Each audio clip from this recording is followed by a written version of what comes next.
कामचोर देवरानी। एक बार की बात है, सुषमा अपने पूरे परिवार के साथ खुशी खुशी मोहन नगर में रहती थी। उसकी 2 बहुएं थी, पल्लवी और शिवानी।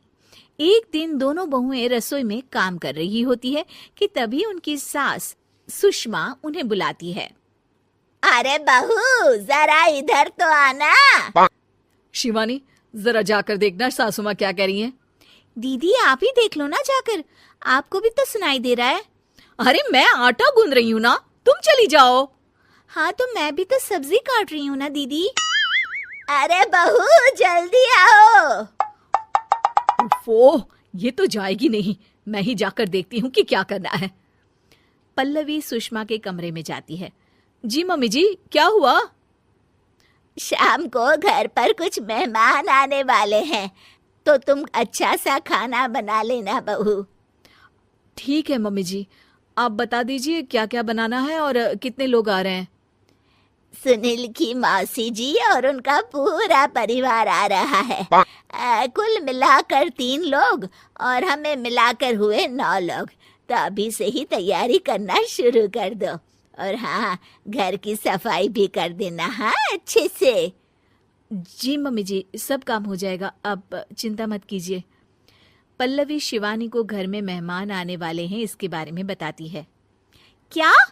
9 लोगों का खाना बनाना होगा, घर की सफाई करनी है? बाप रे, सासू माँ ने तो हमें घर की नौकरानी ही समझ कर रखा है। ऐसा नहीं बोलते शिवानी, हम इस घर की बहू हैं और घर के काम करना हमारा फर्ज है। दीदी तो है ही सासू माँ की चमची, जब देखो सासू माँ सासू माँ। मैं तो इतना सारा काम नहीं करने वाली। शिवानी कपड़े लेकर गमला साफ कर रही होती है और चक्कर आने का नाटक करने लगती है। मेरा सर चकरा रहा है। तभी वहां पल्लवी और सासू माँ जाते हैं। अरे बहू, क्या हो गया तुम्हें? मम्मी जी, बहुत तेज सर में दर्द हो रहा है। तुम एक काम करो शिवानी, आराम कर लो। नहीं नहीं दीदी, घर में मेहमान आने वाले हैं, मुझे आपकी मदद करनी चाहिए। अरे कोई बात नहीं शिवानी, तुम आराम कर लो, मैं सब काम कर लूंगी।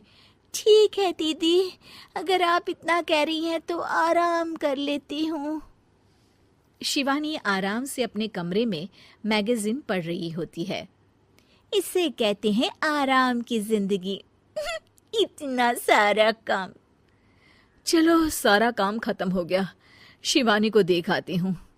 शिवानी अपने कमरे में ईयरफोन में गाने सुनते सुनते सो जाती है और उसके साइड में मैगजीन भी रखी होती है। पल्लवी वहां आ जाती है और वो सब देखती है। ओहो, तो मतलब सब काम चोरी का बहाना था। अभी बताती हूँ इसको।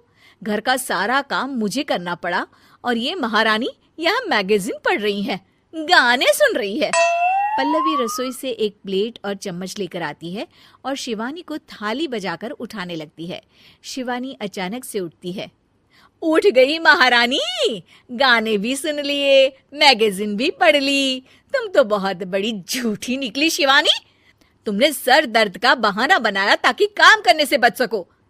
हाँ, बनाया बहाना, तो क्या करती, इतने सारे काम करती। मुझे कोई शौक नहीं है चापलूसी का। क्या चापलूसी? तुम्हें लगता है कि मैं सारे काम चापलूसी के लिए कर रही हूँ? और नहीं तो क्या। तभी वहां सासू माँ आ जाती हैं। अरे बहू, वो लोग बस आने ही वाले हैं, तुम तैयारियां कर लो। जी सासू माँ, तुझे तो मैं बाद में देखती हूँ। सब खाना खाने बैठते हैं और खाना शुरू करते हैं। तभी सुनील की मौसी बोलती है। वाह भाई वाह, खाना तो बहुत ही अच्छा बना है सुषमा जी, एक एक चीज में क्या स्वाद है। ये सुनकर शिवानी मुंह बना लेती है। उसे अपनी जेठानी की इतनी तारीफ रास नहीं आती। आपकी बहुएं तो बहुत ही अच्छा खाना बनाती हैं। हाँ, बनाती तो दोनों ही अच्छा है, पर आज ना ये सारा खाना बड़ी बहू ने बनाया है। छोटी बहू की तबीयत ठीक नहीं थी, सो इसलिए। मानना पड़ेगा सुषमा जी, आपकी बड़ी बहू तो बहुत ही गुणवान है।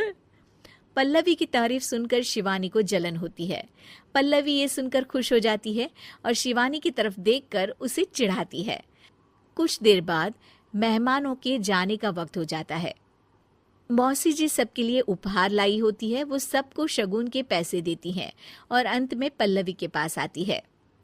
तुम्हारे लिए शगुन का लिफाफा तो है ही, पर बहू तुम्हें एक और उपहार भी मिलेगा इतना अच्छा खाना बनाने के लिए। मौसी अपने सोने के कंगन निकालकर पल्लवी को पहना देती है। ये लो, ये मेरे मनपसंद कंगन है, अब से ये तुम्हारे हुए। धन्यवाद मौसी जी। ये देखकर शिवानी तो पूरी तरह से जल जाती है और गुस्से से रसोई में चली जाती है। तभी वहां पल्लवी आ जाती है और उसे अपने कंगन दिखाने लगती है। देवरानी जी, अब आपका सर दर्द ठीक तो है ना? मुझे लगता है कि अब सर दर्द शुरू हो गया होगा आपका।